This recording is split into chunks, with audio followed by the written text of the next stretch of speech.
What is up, guys, and welcome into another episode of the Ain't It Funky podcast. My guest today is Christin Neddens. Christin is a drummer, educator, and composer based in the beautiful city of Hamburg in Germany. Christin has toured and performed with loads of different artists, most notably the NDR Radio Big Band, German entertainer Helge Schneider, and many more. She has played countless festivals and clinics all around the world.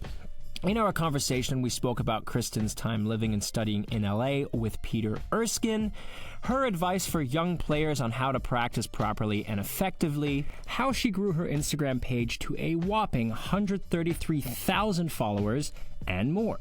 If you enjoyed this episode, please subscribe wherever you're listening. The video version is available on YouTube as well. Thanks for tuning in and enjoy.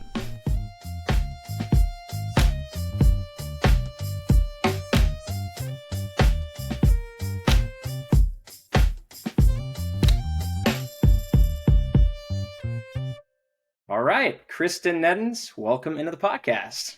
Thank you. Hello. Thank you so much for taking the time, Christin. I've been a fan of yours for a long time, so I'm honored that you're here. Thank you. I appreciate that so much. Thank you. So, Christin, I kind of know how you started in music and drumming, but am I right in saying that your earliest influence was Peter Erskine? Yeah, I would agree. I grew up in a very musical family, and my first influences were, I would say I have an older brother, and he listened to that old Weather Report stuff, to that old fusion jazz stuff, and I listened to that as well. And so, these were my first influences. And Jaco Pastorio's Word of Mouth Big Band. So, old fusion stuff. Yeah, these were my first influences, I would say. Amazing. Yeah. And I know you're a big fan of Invitation, the live album. Yeah, still. That's it's incredible. The performances on that album blow my mind. Yeah, I haven't listened to it for a while, but whenever I hear it, I listen to the music again. It's such a lovely moment. It's so wild and full of energy, and I still love it. Definitely. Yeah. Have you ever played along to the record? Have you ever gone through it and played those parts? That's a nice question. To be honest, I might have tried it a couple of times, but the tempos are really fast. And you remember that first, that song Invitation. It's ding ding ding ding ding ding ding ding ding ding, and it's incredibly fast. And I think in nowadays I would be able to play along with that, but a couple of years ago I definitely wasn't able to do that. Yeah, I mean, Erskine is a genius. I can't understand how he did what he did and came up with the stuff that he did, because it's still, even though it's so fast and technically on such a high level, it's like absolutely. He has such a everything is so well played. He's so versatile, and his way of orchestration is absolutely smart. I think that's an outstanding thing, and everything is played really tastefully all the time. It's so, the blending with other instruments is always excellent, I would say. And I think that's the intellectual part of it that was always fascinating for me. Also, when I was a kid and when I listened to it for the first time, I felt that, although I wasn't a professional during that time. But it's very interesting that as a kid you kind of gravitated more to jazz fusion, because I feel like maybe that's not the most usual thing for a kid to kind of, not in a bad way. I'm saying it's obviously an amazing music to get into, but I guess a lot of kids will get into maybe what's popular at the time, or but for you to have gravitated to jazz fusion stuff. I think that was the influence of my older brother.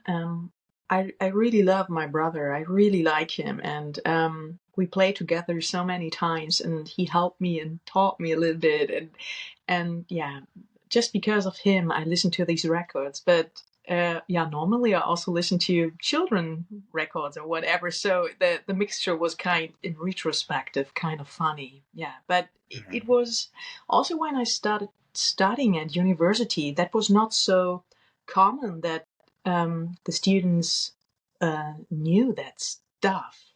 I felt a bit alone with that interest. Also, when I started studying jazz, I remember that. Now we're talking about it.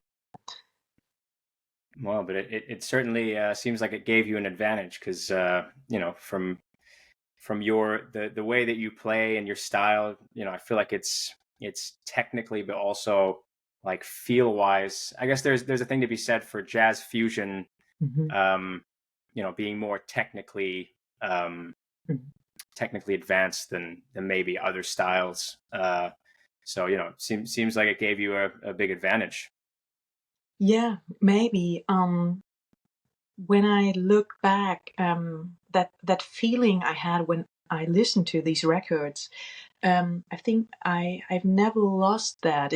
It's that risk moment, or that moment, risk, that kind of adventure, that journey. It takes you on a journey, and that driven feeling, that vibe. I really like that, and that's still what motivates me to play drums. What I really like when I play in bands, and yeah, how groove generally should feel from my point of view. Absolutely.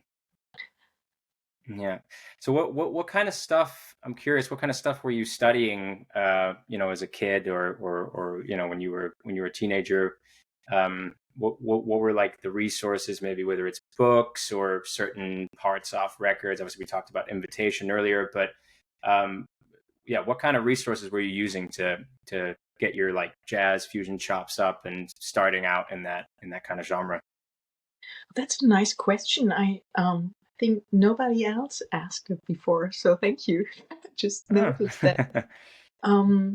So I grew up in a little village, and it was kind of hard to find a good teacher. The closest city, or the next bigger city, was a couple of kilometers away, and my parents drove me to one teacher I had there in town. But it was always a little complicated, and my parents had to organize it, so it was not that easy. And I played with records a lot. I would say my first teachers, not that I didn't have a system, but nowadays, I mean, I've been teaching at universities for almost 8 or 10 years. Meanwhile, I would say these systems were not, or education systems were not consistent. It was more a collection of random stuff. Hey, check this out, check this out. And these were mainly fusion recordings, like from Schofield, early recordings from Schofield. Oh yeah, Jacob Pastorius, or Steps Ahead. So early fusion stuff, a lot of big band stuff, a lot of jazz stuff. And yeah, it was mainly, or my focus was on records. I checked out records, and I asked myself, oh, that sounds cool. How could I imitate that in a way? But so I had mainly teachers who were focused on music and musicality, and not so much on technique. And I felt that when I started studying, because in technical terms, I felt like I feel a bit limited in a way. And I thought that's maybe a lack of talent. That's sometimes so sad when you think that, because that's the way people taught it in a way, right? Some people are talented, some people are not. And nowadays, I think it's so ridiculous. You have to practice. That's it, nothing else, right? If you move normally, then I think nobody has problems with movements at the kid, right? So, also when I started studying jazz in Hanover, that was the first stop. Later in the Netherlands, in Groningen. And then I did my master degree in Los Angeles. And I think I always had musical teachers. I think also the jazz scene, the focus is a bit more on musical content. So back to your question, I practice a lot of melodic phrases, comping, right cymbal pattern for years, I would say. Interaction, so call and response phrases, all that jazz stuff. Syncopation from Ted Reed was a very important book and still is. Not so many rudiments, to be honest. Will Coxon a little bit, but not in a systematic way. Just, okay, you practice Will Coxon number 131 or something like that. But I never focused and separated the rudiments and focused just on one rudiment for weeks. And that was I wouldn't call it a mistake, because I'm, meanwhile, at the same point, at a certain point, you have to practice the basics, right? So I did it later in a way. But yeah, everything was super focused on jazz content, I would say. Interaction, sound, blending, musical phrases, improvisation. But I felt I was always interested in that fusion stuff, also in pop music and R&B. And so I think the first more groove-oriented records were from Incognito. Or is it Incognito? Okay, nice. Yeah. So Acid Jet. Either way, yeah. Yeah, right. And I felt like, oh, wow, that's interesting, because they used, in a harmonic way, a jazz vocabulary. And also, yeah, the melodies are a bit different. That's really fusion-like, I think. But the groove is really, it's groove. It has nothing to do with the swing pattern, right? And I really like that mixture. And I felt, oh, that's my stuff. I like that. I'm totally in that. And yeah, these were the first steps into the fusion genre, I would say, and I never lost that interest in that. And I think when I started with Peter, to be honest, he had during these months, I would say he was really into that jazz stuff. I mean, we also talk about Weather Report, and a couple of his lessons were a bit more focused, or included a bit more rudiment stuff, but we really practiced jazz stuff, serious jazz stuff. Later, when I moved back to Germany, I started practicing more and more groove-oriented stuff, more click, more that on the grid playing stuff, more groove stuff, I would say. And so I changed my interests more and more to the R&B fusion direction. And then nowadays, it feels sometimes hard to play just swing. I think, oh, my triplets are not smooth anymore in a way. It sounds like if a pop drummer wants to play jazz. That's funny, because years ago it was the other way around. But yeah, it just shows. It changes. You get used to some kind of phrasings and fields, right? So, and it always takes, I would say, 2 or 3 years until you feel comfortable in that genre, right? And meanwhile, it's more that, I would say R&B fusion stuff. Yeah, I feel comfortable with. Right. And so going back, you mentioned obviously you studied with Peter Erskine in LA. Is that correct? Yeah. Yeah. University of South California. It's in the middle of LA. Yeah.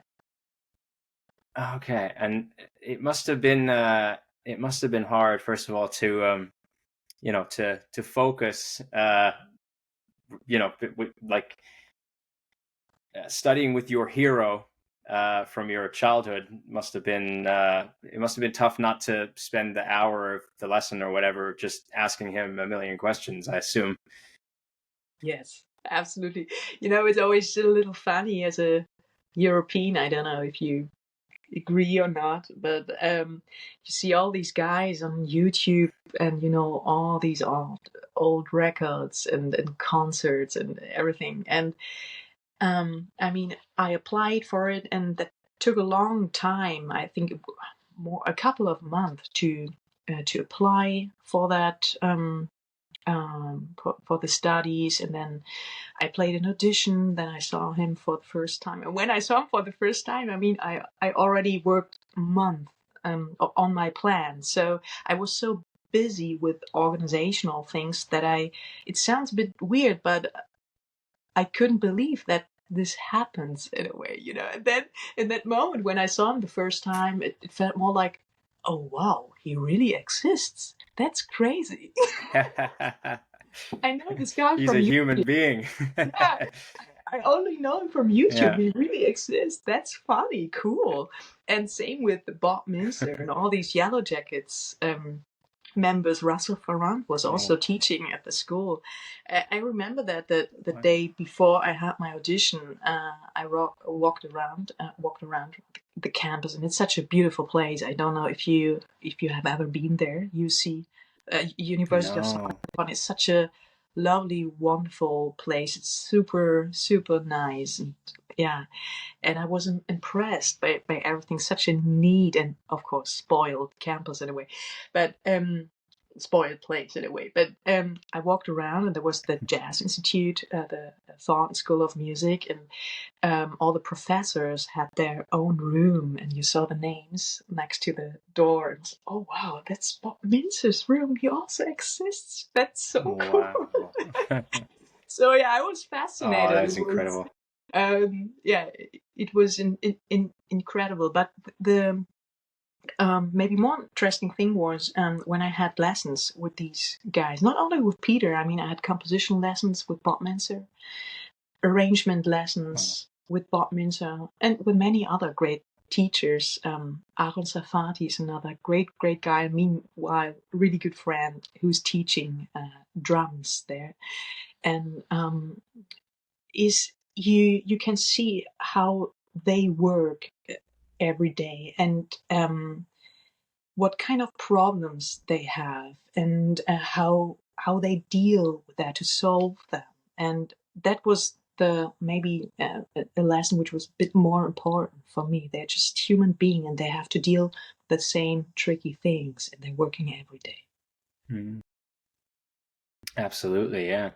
I think there's something to be said for, when you meet your heroes, it kind of quite, when you spend 5 to 10 minutes with them, it kind of it bursts that bubble of like, wow, like this is like an untouchable God kind of that kind of mentality, and you quickly realize how human they are, and as you say, how they have issues just like you or I, or they're some people, it's nobody's free of maybe health issues. So maybe someone has certain health issues, or someone has certain traumas from their childhood, or you don't know what people's what people are going through. So but it's and also business wise, as we all know, sorry, you go ahead.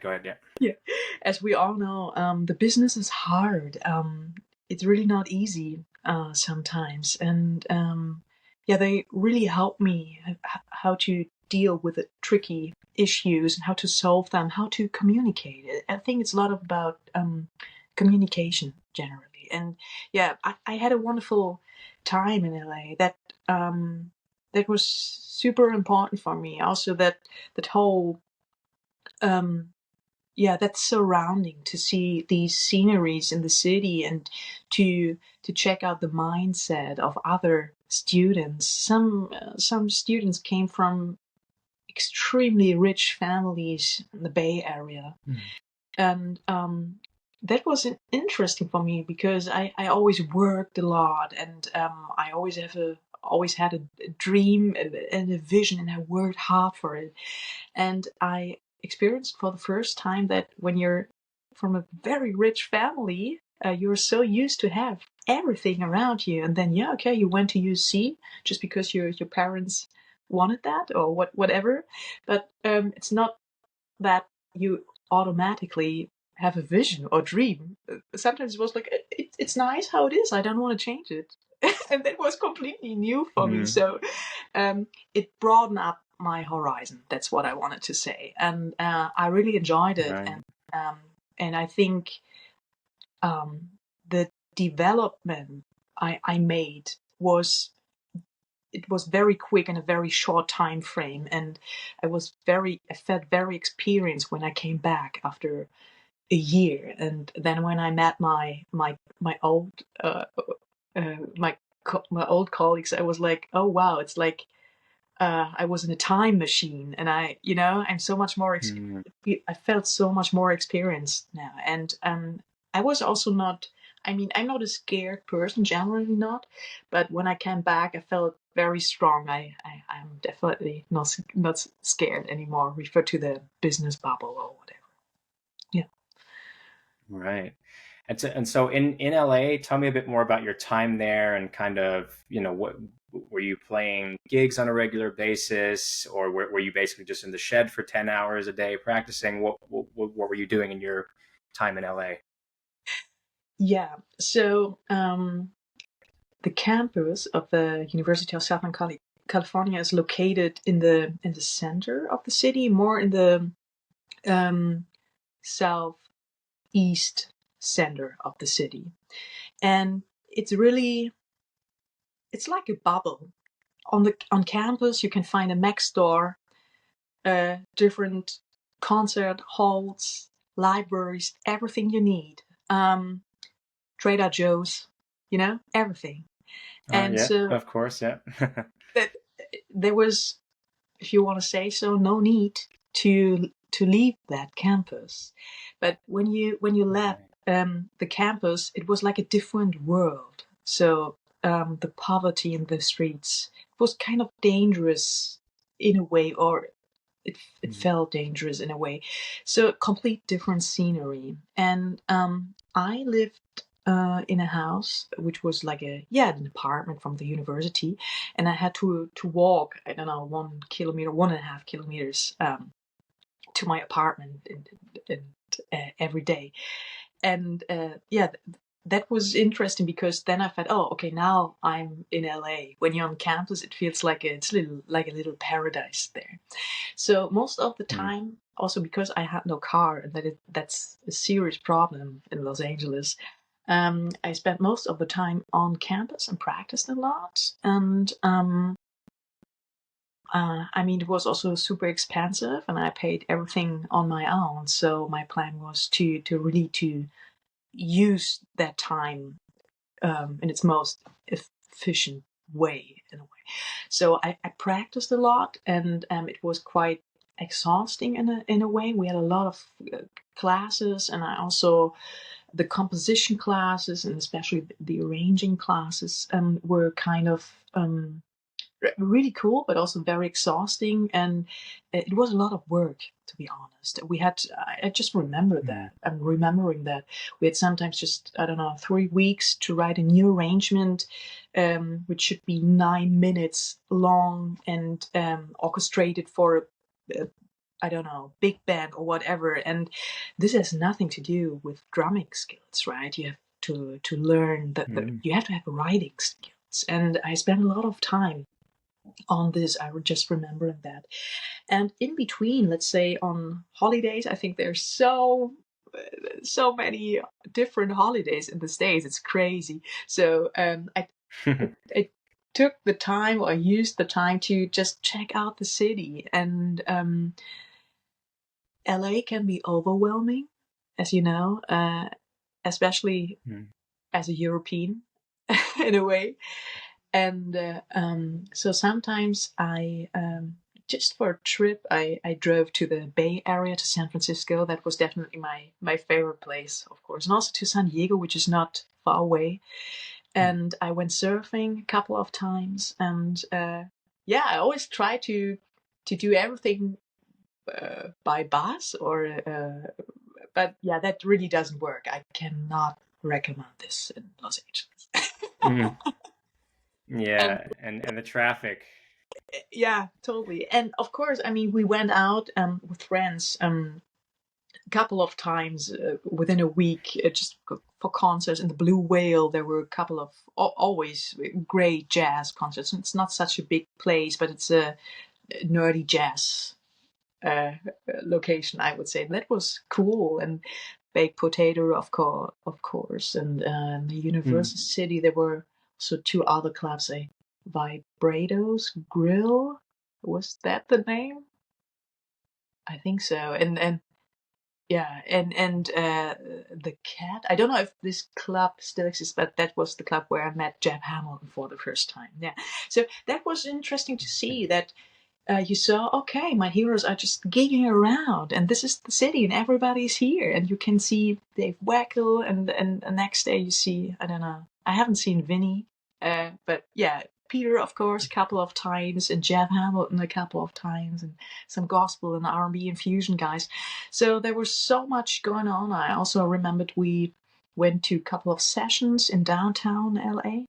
It was also nice. Yeah, it's such a vibrant city, and I really enjoyed it. From time to time, it was a bit too much. Yeah, LA, as I said, can be overwhelming. And but then I don't know. Made a little trip to Laguna Beach, for example. Went surfing. Nice. Joshua Tree National Park is right around the corner. And yeah, as I said, the Bay Area is not so far away. Yosemite National Park. It's, oh my God. I love California. It's such a beautiful place. Yeah. Would you say, because I know you've kind of toured all around the U.S. Would you say California is your favorite state? I think so. Yeah, to be honest, I think so. Yeah, it made something with me. I cannot describe it. I think it's the fact that so many different people from all around the world arrived there, and they always started a new chapter, and that created a special feeling over the last 10, 20 decades, I would say. And yeah, if you're a risk taker, if you love the adventure, if you are not overwhelmed, if you're inspired by that vibrant atmosphere, then it's a great place. But of course, it's meanwhile, especially meanwhile, super expensive. I was always a little shocked during these last, I would say, yeah, also before the pandemic started, the prices are incredibly high. Meanwhile, refer to housing or like hotel, motel rooms, or like just car rental car costs and everything. It's incredible. And in retrospective, I would say it was a good time when I was there in 2013, 14, because it was definitely a bit cheaper. I would say 1/3 of the costs in nowadays. So yeah, that was good for me because I had to pay everything on my own, tuition fee, everything. So yeah, but it has changed. But nevertheless, I would say it's still my favorite place. Maybe not forever. I think the Bay Area, that would be a nice place to live. But I heard very bad and crazy stories, and that San Francisco has changed a lot during the pandemic, especially. And so I haven't been there since, I don't know, 3 or 4 years. So yeah, I definitely need to go back to check out how the situation is and nowadays. But yeah, California. Yeah, oh, it is beautiful. And because I know that you said in another podcast that you were really into like team sports when you were younger. Were you keeping up with this in LA? Are you still into team sports? Is that still something that you're, that's a hobby of yours? Oh, I still love sports, especially team sport, as you said. Unfortunately, just because the drumming is such a big thing in my working every day, and I think it needs this attention. You need to practice a couple of hours every day. I always need to prepare stuff for the next clinic or for the next concert or whatever. So it shouldn't be an excuse. I would love to be part of team sport, some kind of team sport. But time-wise, I cannot afford it. That's always my feeling, because the schedule is so inconsistent in a way, and I can never schedule that. But whenever I'm living in Hamburg. It's such a beautiful city. It's also a wealthy city, and there are a couple of tennis teams here around the corner. And I try to go out for a walk, or I like jogging, because it's easy and to do, and I try to do it almost every day.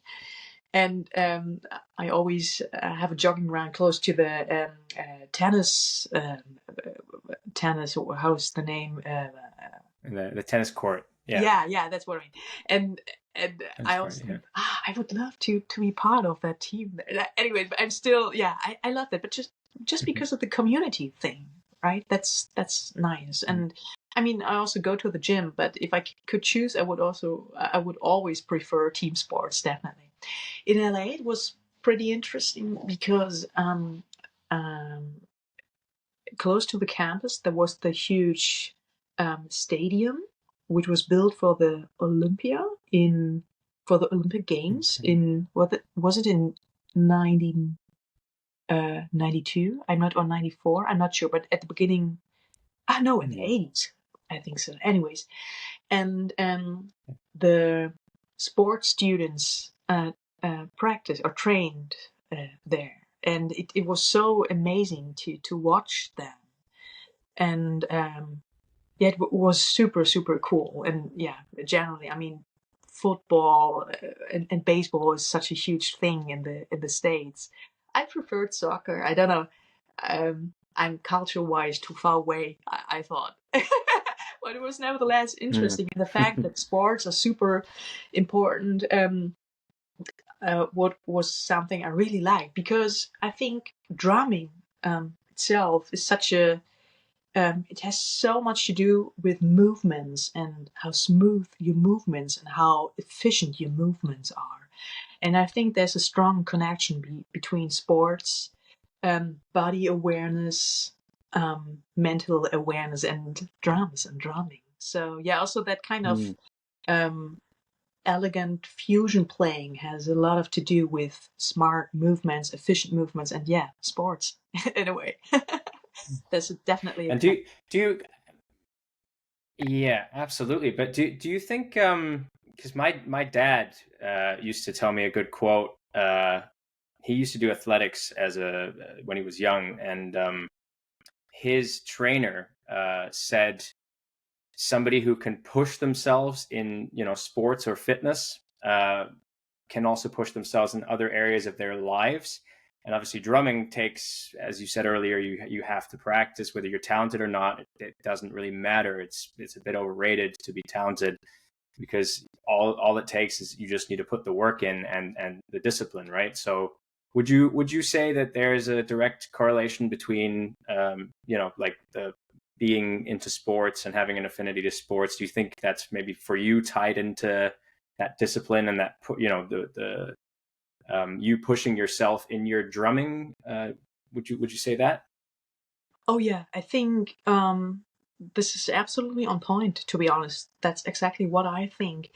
When you look at the drum education and the education in sports, I think we're not our education is not so developed. There's a lot of space. We have still a lot of things to do. And sometimes the way people practice is not so efficient, just because of a lack of knowledge, I think.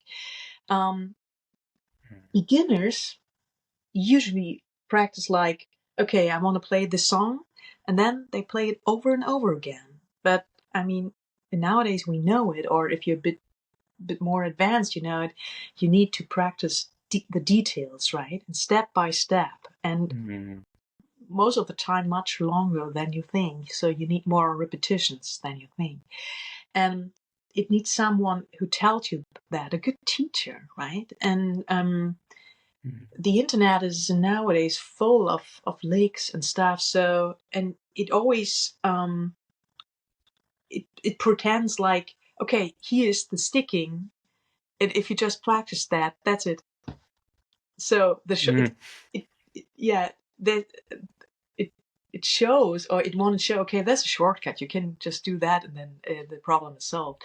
But I mean, sound and sound blending and to practice things in a systematic way or systematically is a different story, right? So I mean, meanwhile, I've been teaching at universities, as I said, for almost 8 to 10 years, and I've seen so many different students and characters. And meanwhile, I try to create a concept which fits for almost everyone, no matter from what genre you are. And and I think that helps a lot. Or I've had made good experiences with that. But I think we're still a long way to go. I mean, imagine an athlete, let's say, someone who what's the name for that, the jump, but in 3 steps, and then you end up in the sand. Is it 3? What's the name for that? It's in German. Oh yeah, Dreisprung. I can. You know what I mean, right? Dreisprung. Yes, I definitely do. But for some reason, I don't know the term either.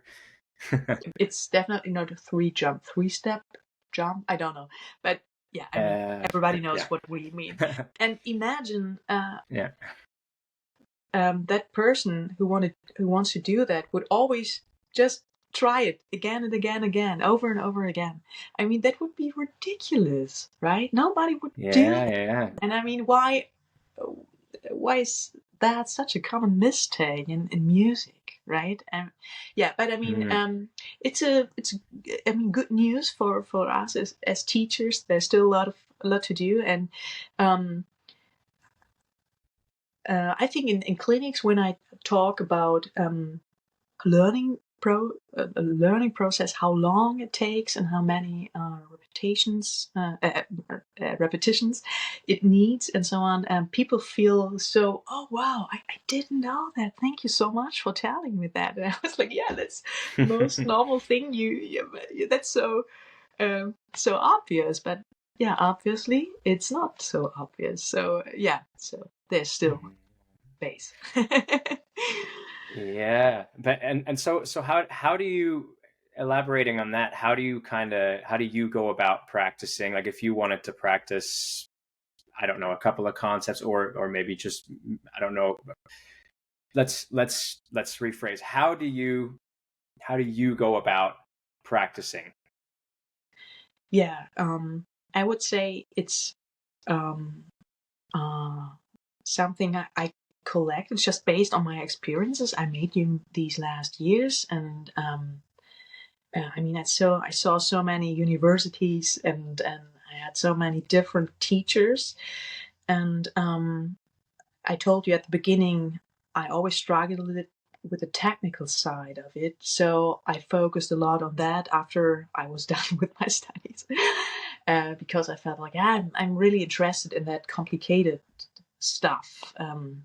So yeah, I dived a bit deeper into that stuff. And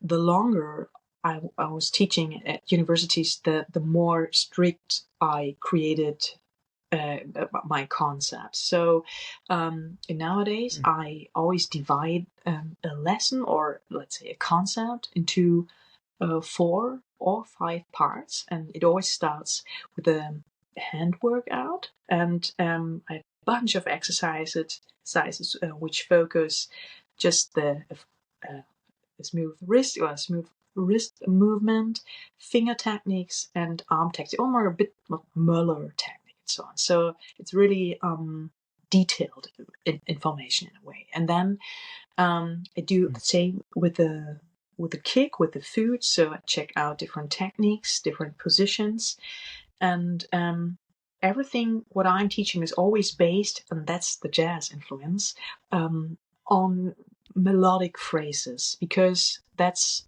what keeps you, I think,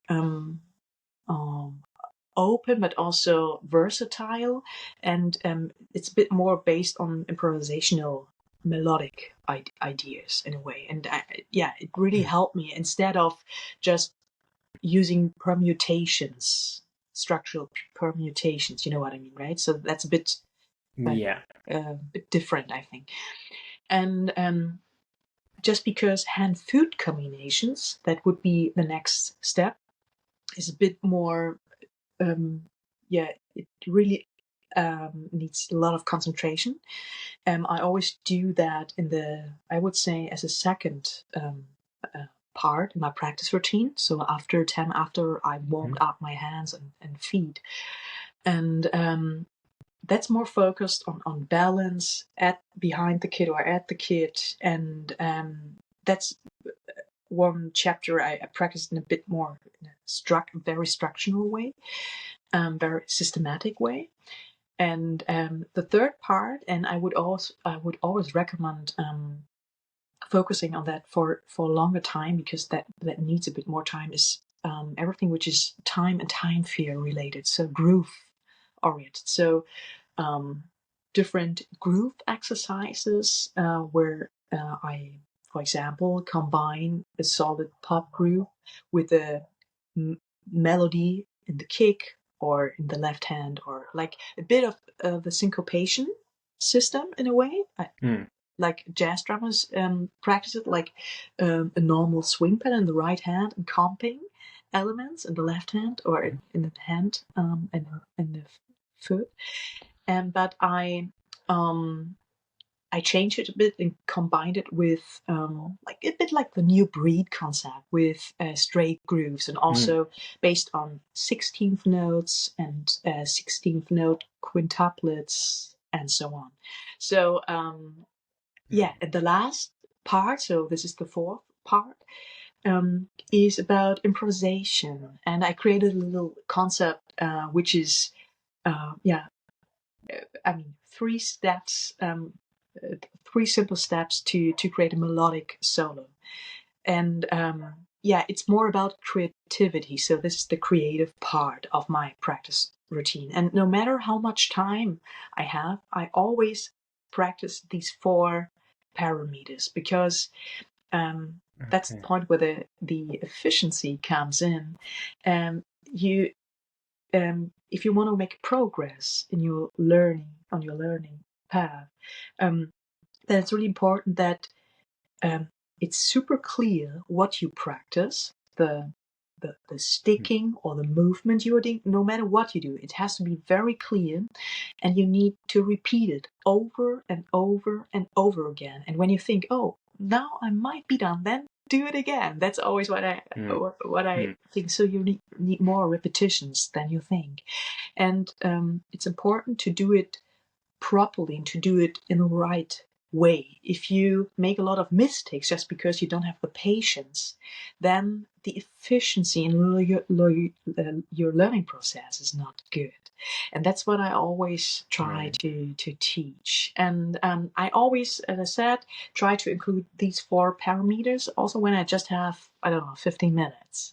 Because focusing on shorter units or session, shorter time frames is a bit more efficient than staying too long or sticking too long with one exercise. I mean, we all know that. We all practice new breed for 2.5 hours. But if you have to be honest, I would say, I was maybe tired after 7 minutes or so, right? And sometimes I practice also technical stuff for the hands. I just practice that for 3 minutes as soon as the sticking is clear. But I try to do it properly, and I don't try to make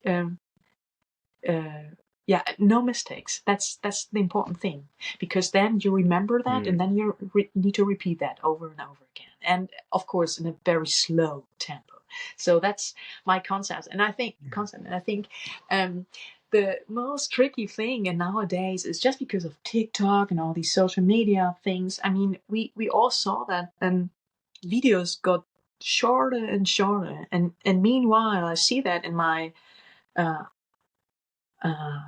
analysis, or how to say, when I post a video which has 30 seconds. I mean, it's super short, right, for a music video. But the average, watch time is 9 seconds, and that's a good that's a good result, I would say. But I mean, for that length, it's super short. So I think I see that also when I teach at university, that the most tricky thing is to teach, hey, you have to be patient if you want to dive deeper into things, and if you really want to understand things, and if you want to create a serious base, refer to rudiments, a consistent time and time feel, or a unique how to create a unique sound, things like that. It needs time, and I think nowadays it's always like, hey, here's the sticking, you just need to learn that by heart and then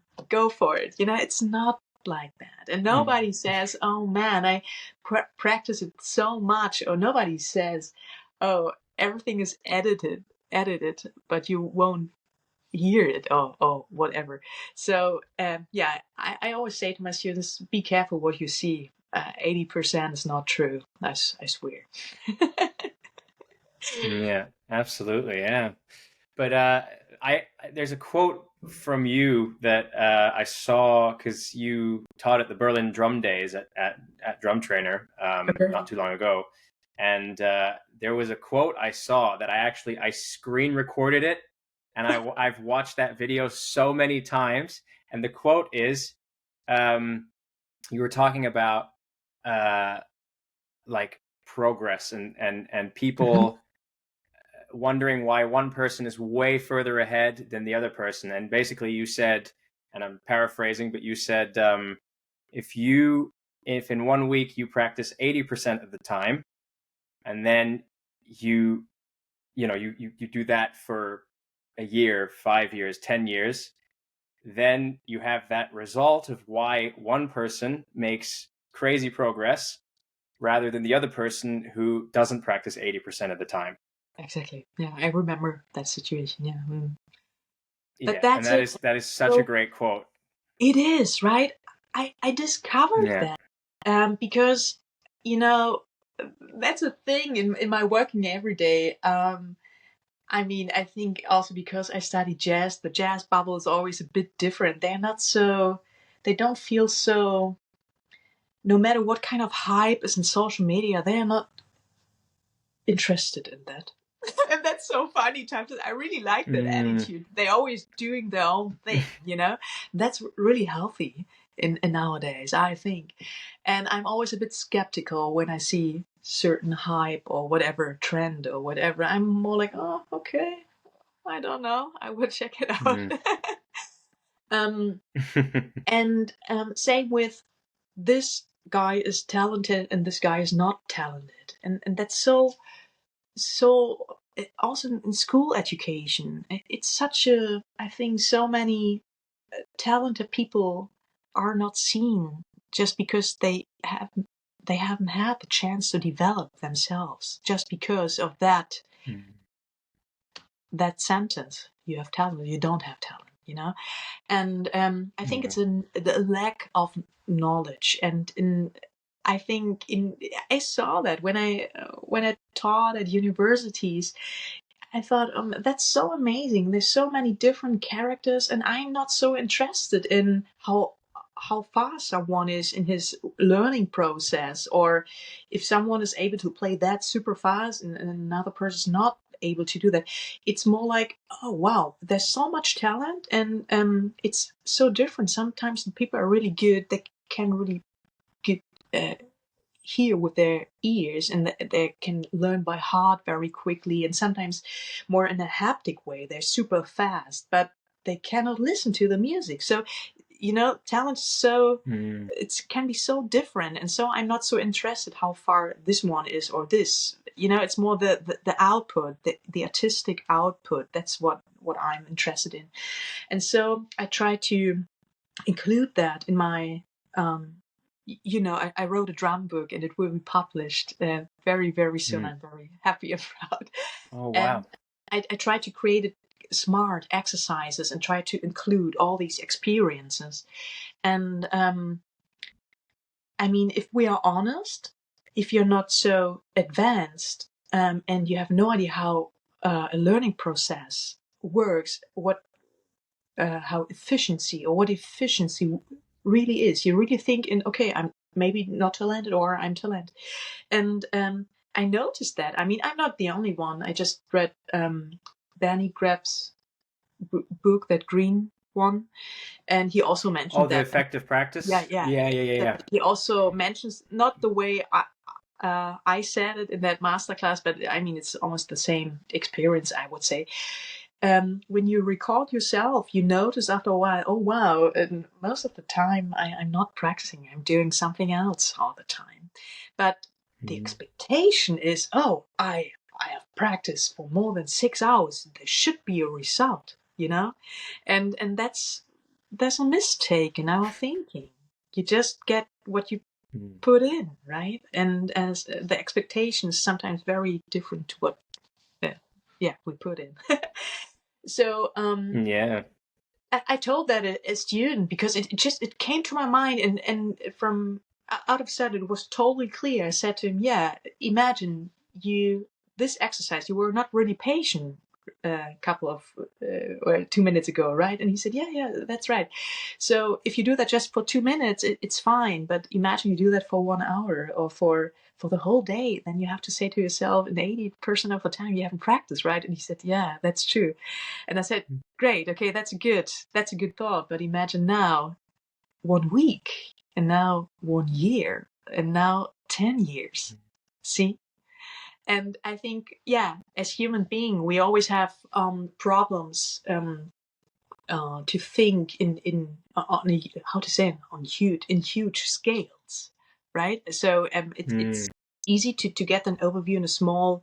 If you think of a small exercise, and okay, if I haven't just practiced 80% within an hour, but you cannot imagine that for 20 years, right? So but that's also maybe, as we said, there's still space in the drum education, and it's so cool, because for a lot of people, also in clinics and in workshops, such a revealing, is that the word,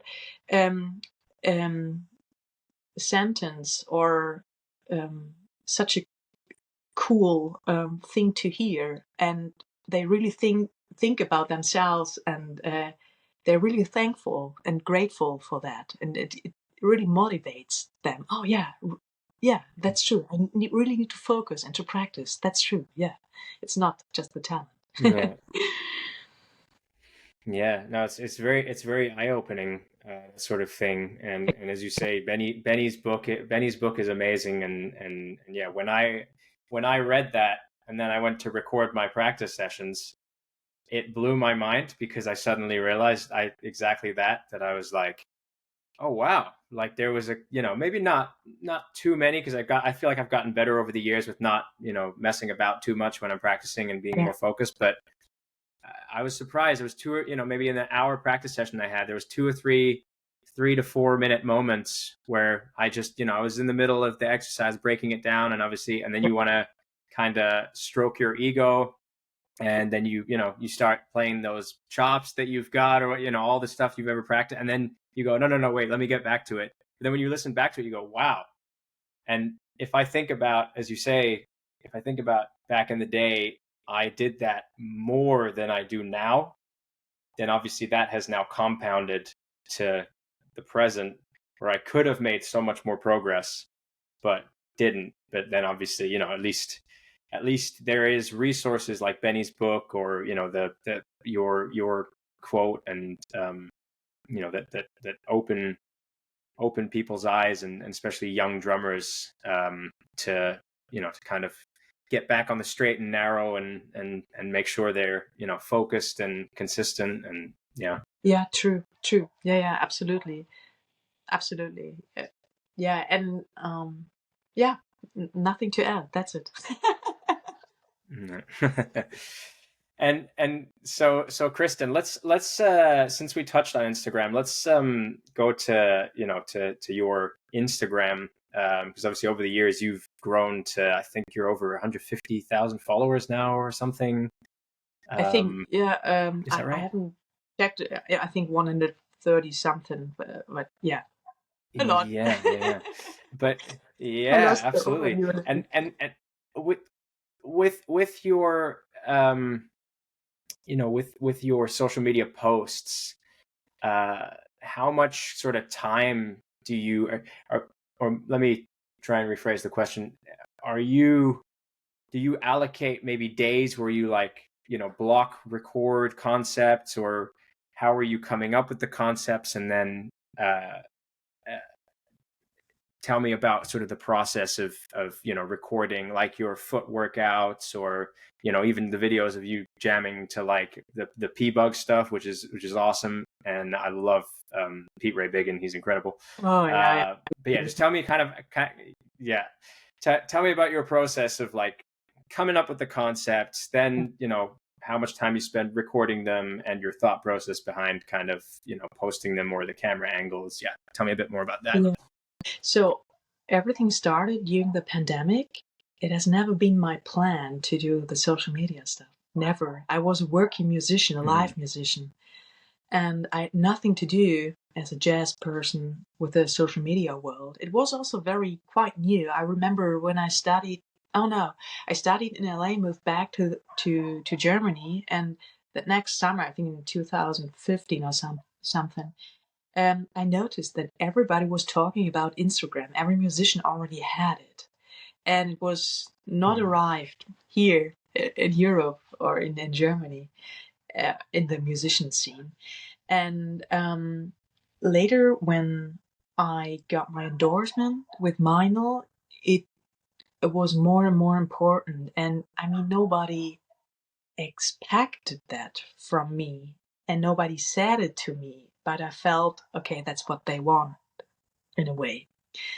And but I was a beginner. I had no idea. I had no microphones. I hated talking to the camera. I had no concepts, because everything I practiced, I told you, it was more focused on jazz content, like comping and sound and interactive things, and I had no idea what to record. I was not that kind of choppy guy. I was not focused. I was also not interested in that, to be honest. It was I don't like if things are too selfish. Oh, look how cool I am. Or I feel that. I don't know. I'm sensitive. I don't like that. I like the coolness behind things, and the if something is smart, but with a warm gesture behind it. That's what I like. Also, when it's fast and abstract, I like that. With always combined with a warm gesture. Hey, I want to share something,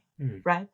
And so I also like a lot of things. I didn't like a lot of things, and that was tricky, because I felt like, okay, what to do. And one guy I really liked because of his videos was Ash Song, to be honest. The beginning, because I really liked the music he played, and that was not. I think he was not so.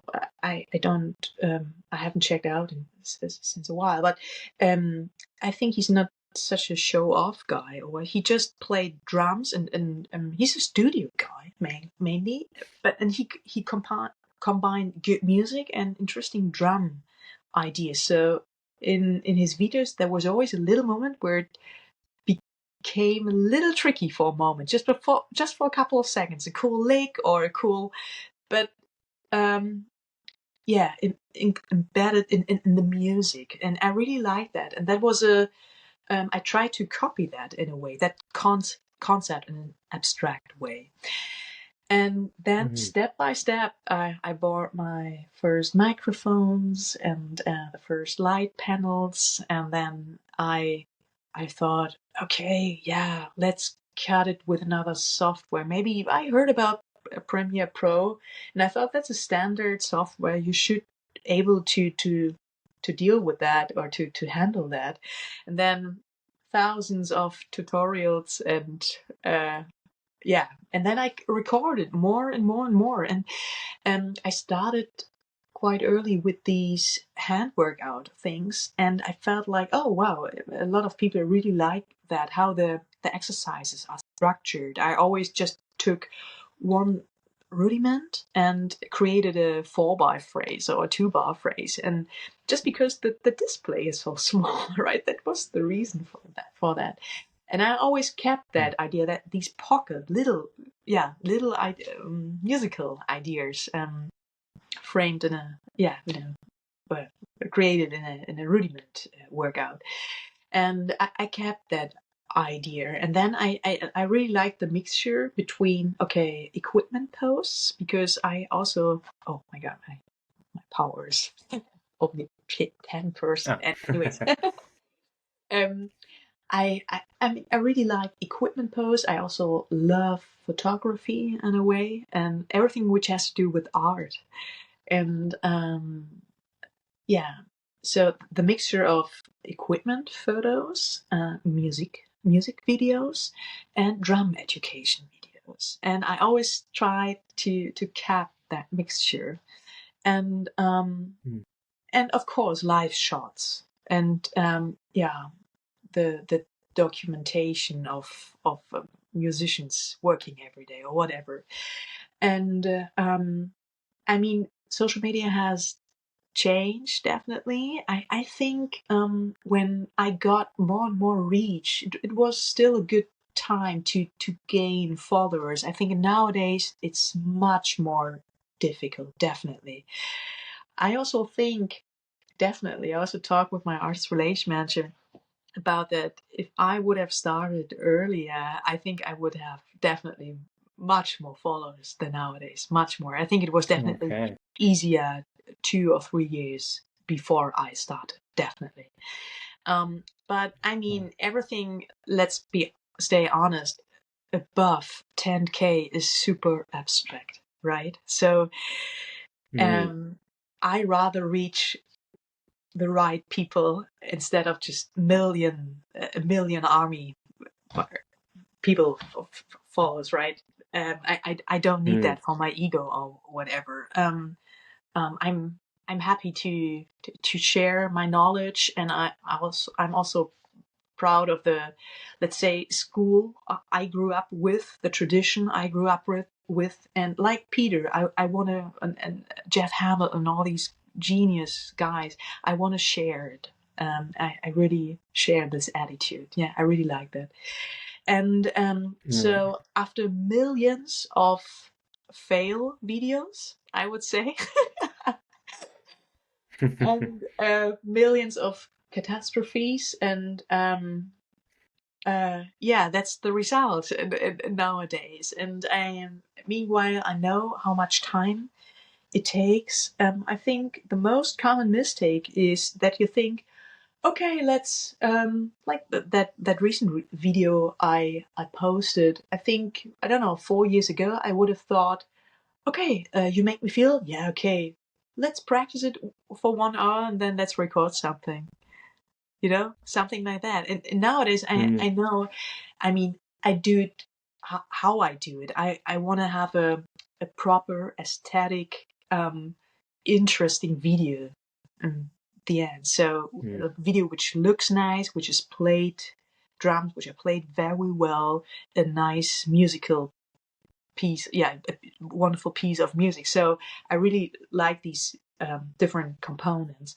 And nowadays I know, okay, just brainstorm the first day, jam a little bit, play along with it.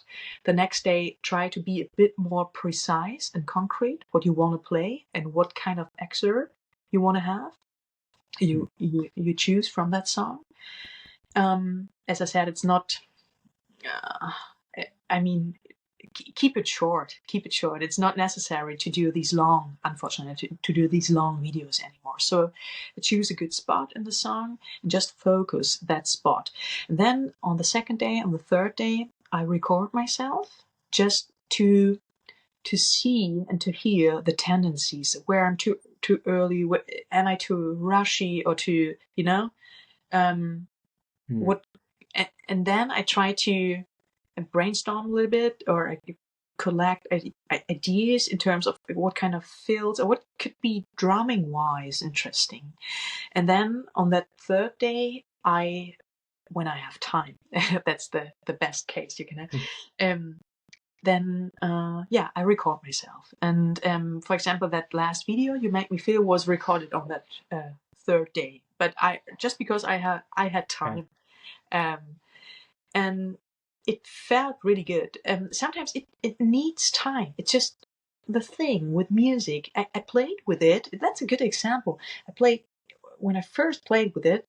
It's in a shuffle. It's played with a shuffled groove, right? I think 112 BPM or something like that. And I played a quarter note shuffle because it felt right. But when I recorded it myself, I listened to it and I thought, oh, the music doesn't ask for a quarter note beat. That's interesting. I would never think about that. Okay, but that doesn't sound good. It really asks for that kick melody, which is in the song. So it's doom, doom, goom, doom, doom, goom, doom, something like that. And I mean, the drums are programmed on that song, right? And it's exactly what the music asks for. And then I felt like, okay, but as a live drummer, you would never choose this bass line because it's kind of busy and it's kind of hard if you play that for the first time, that busy shuffle bass line, if you combine it with the variations you're used to play with your hands all the time, right? And then it turned out, okay, you have to practice that. No excuses. Practice that. And then I practiced it for another couple of hours, and then I recorded it on the third day. And then it sounded really good in a way. Yeah. So sometimes it just takes time, and same with workouts.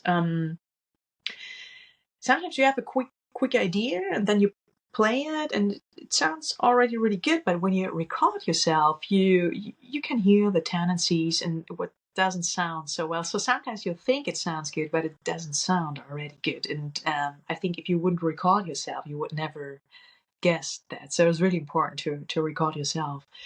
And another thing is, I mean, this is the content, but we all know it has to look good.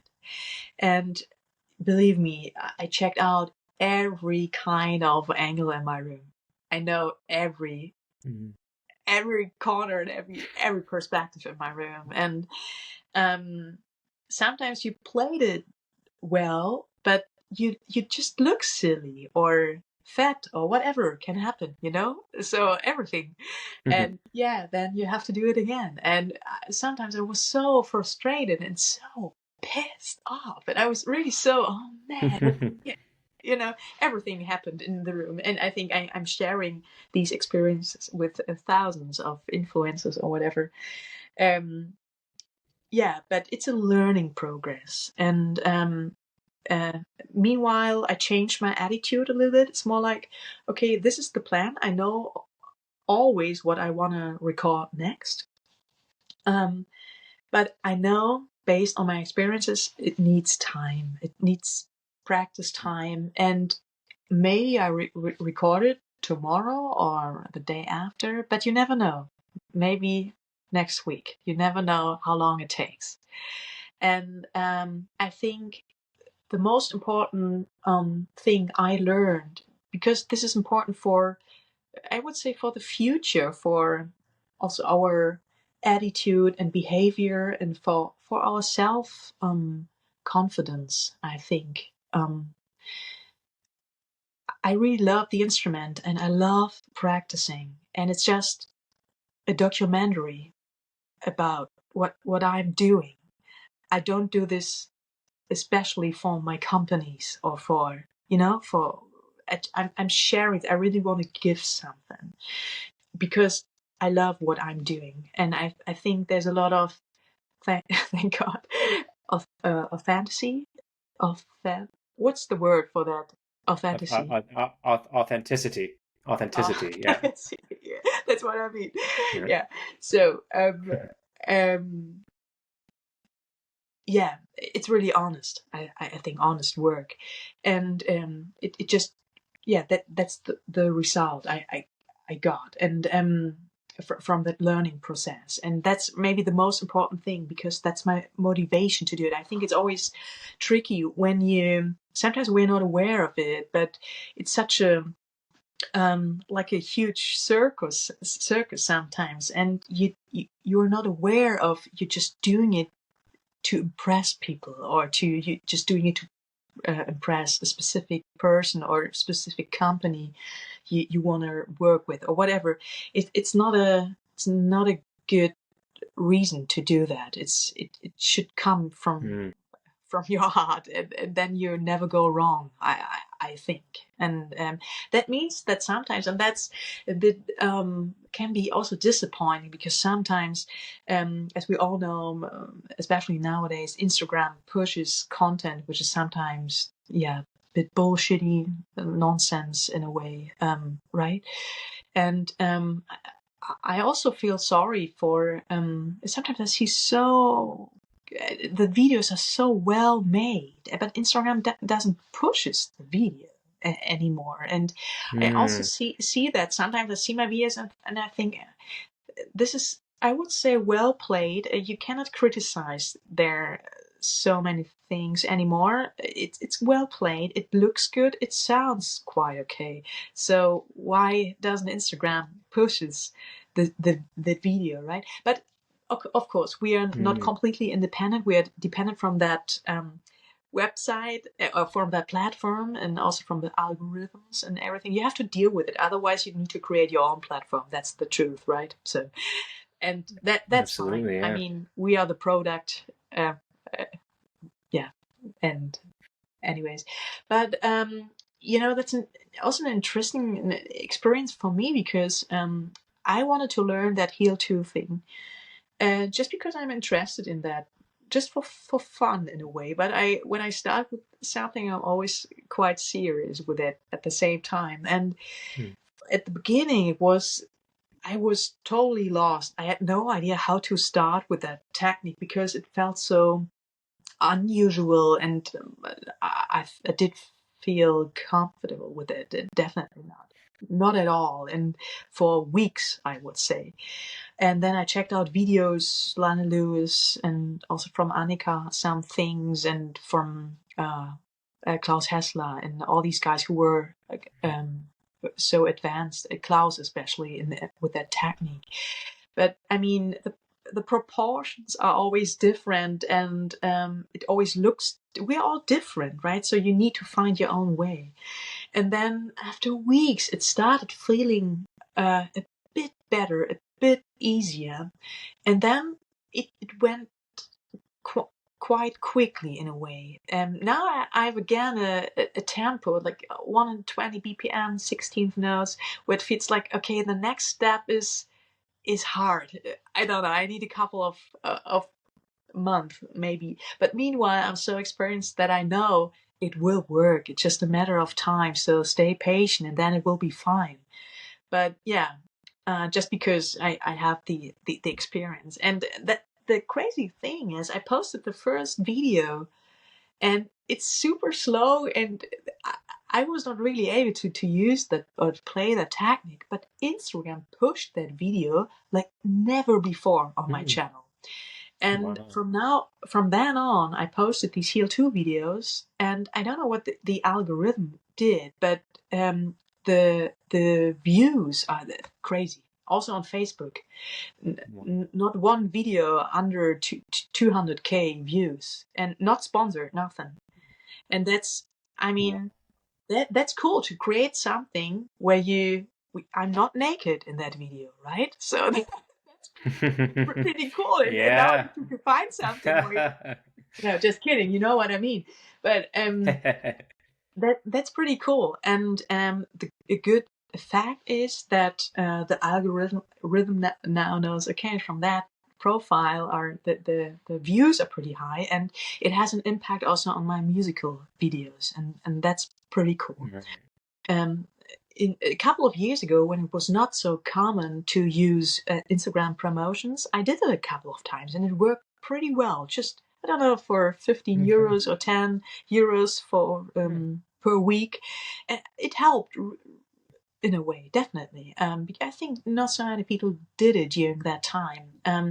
But after that, there was also a time where I wouldn't say it stopped a little bit, but it was hard to find content. I felt like I need to create new stuff. But I mean, you're doing what you're doing, right? I don't want to. I cannot invent new things all the time, every week. And I also, by the way, want to do what I want to do. So I don't care what a trend is or what people like, right? So, I mean, I listened to heavy fusion stuff when I was 6 or 7 years old. I have no idea what the majority is interested in. I was never interested in that in a way. And the time is over where you just randomly throw some ideas in. I mean, maybe you're a genius and have a brilliant idea and people like it. That can happen, but in the long term, it might be a bit different. And it also plays a role where you want to go. And I was always interested in music, not only in drums. And so yeah, it's hard to find a nice mixture, but I just want to motivate people because it can be also such a nice journey, because it really feels like I found myself a little bit. You have to be very honest, and the good thing is you have to record yourself almost every day, and that means you get better and better and better. So yeah, if I should recommend things to people, I would say never give up. It's a good chance, but you have to have a good reason to do that. Don't do it for other people. Don't do it for your own path to be a better musician and drummer. That's it. Yeah. I think when people genuinely put their like heart and passion into stuff, people pick that up, rather than if they're just doing stuff for the sake of following trends. So I think it's also really great that on your page, you, as well as playing to songs and obviously playing really tasteful stuff, you're also adding value to people's lives in your kick workouts, your practice pad workouts. So yeah, a big compliment to you for your amazing content on Instagram and on YouTube as well. Thank you. Yeah, thank you so much. I really appreciate it. And I haven't started YouTube seriously in a way, just because of lack of time in a way. I mean, you cannot present on every platform, but YouTube is definitely, I think I need a concept which is a bit different. Yeah, but let's see. I will focus that during the next month or years. Yeah.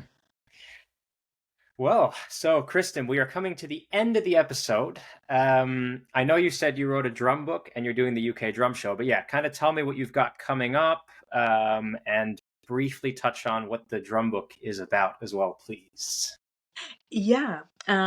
So I will play on a cool festival next week together, or not together, but Benny Greb will be also there. It will be a nice thing. It's in Hanover. It's a classical festival, but a very modern, hip, cool festival. It's really cool to be part of that this year.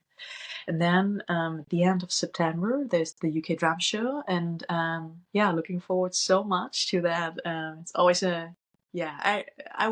I played there last year, and it's such a lovely team there behind the scenes. It's wonderful. I'm looking forward to be there. And yeah, this year in Mike Johnson's room with Richard Spaven and Isaac Jamber. I think this is such a lovely team. I really like everyone in this group so much, and yeah, I can't wait to hang with them and to play with them. And yeah, I recorded. I'm writing on an album. I will record at the end of the year, and the first track is done in a way that a really cool and composer, but also arranger from Florida. His name is Andre Forbes. I don't know if the pronunciation is right, but Andre, I think Andre Forbes. And he arranged and produced my track. And I did a drum video shoot a couple of weeks ago with that. And this is done, and the track will be published. And the drum video will also be published at the end of September. So this will be exciting because it's my own music. As I said, I was always interested in writing music. And I think, that's definitely what I want to work on, writing my own music. That has always been a huge interest of mine. And I have a couple of sample packs I will publish as well. For producers, for everyone else, just with basic drum fills and grooves and fills for producers. And I have next to the book. I mean, the book publication is a huge thing because the book will be published by an international company worldwide, and that's a huge thing. So also on the American market, and I'm pretty excited. And I mean, we talked a little bit about the practice routine, and it's mainly focused on a smart and efficient practice routine, and it's full of smart little exercises which are really fun and which seriously help. It's not just it's definitely not superficial. It's deep and profound. And I'm happy to share that very soon. I don't know the exact date when it will be published because I am done. There's an English version and a German version, but now it's on the publishing company to lay out everything. So it takes a couple of weeks, but as soon as they are done, I think there will be a date. And amazing. So a lot of things, and it's such a very energetic time. It feels really good at the moment. So let's see. Amazing. Well, take my money. I want the book. I feel like the moment it comes out, I feel like I'm gonna add to cart and get it straight away. I'm looking forward to seeing, because as I say, I was very inspired by your, the clips that I saw from the Berlin Drum Days, and as I say, by your pages, your workouts. I've yet to get on the pad and because I've been focused on stick control and going back to basics and really making sure the fundamentals are really, really strong again. But I definitely want to try some of your, YouTube or Instagram independence workouts with like 2 different surfaces. Thanks so much for the words. I really, really appreciate it. And I forgot to mention, because I just saw that so many people saving these Heal 2 workouts, and I thought, okay, it's not that my book includes almost everything for the hands, for the feet, for the hi-hat, foot, and also a bit of the Heal 2 stuff, but it's not only focused on Heal 2. And it felt like, okay, so many people are loving that kick exercises.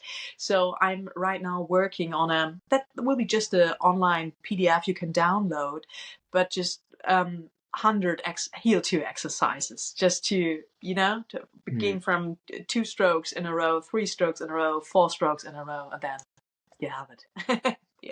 So I will also publish that at the end of September. I think I will prepare most of the stuff for the UK show weekend, and then in November, December, then I will publish all the sample pack stuff, and then my book will be published and so on. So I have a lot of stuff going on, as you. Very exciting. Yeah, incredible. Well, Christin, thank you so much for taking the time. I really, really appreciate it.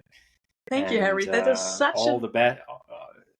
That was such a nice conversation, and thanks for the smart questions. I mean, I did that a couple of times, but there were definitely a couple of questions I've never got asked. So thank you so much for your time and for your interest. Wow. I really appreciate it. Thank you, Christin, and all the best for the amazing stuff you've got coming up. To you as well. Thank you so much. Give me money.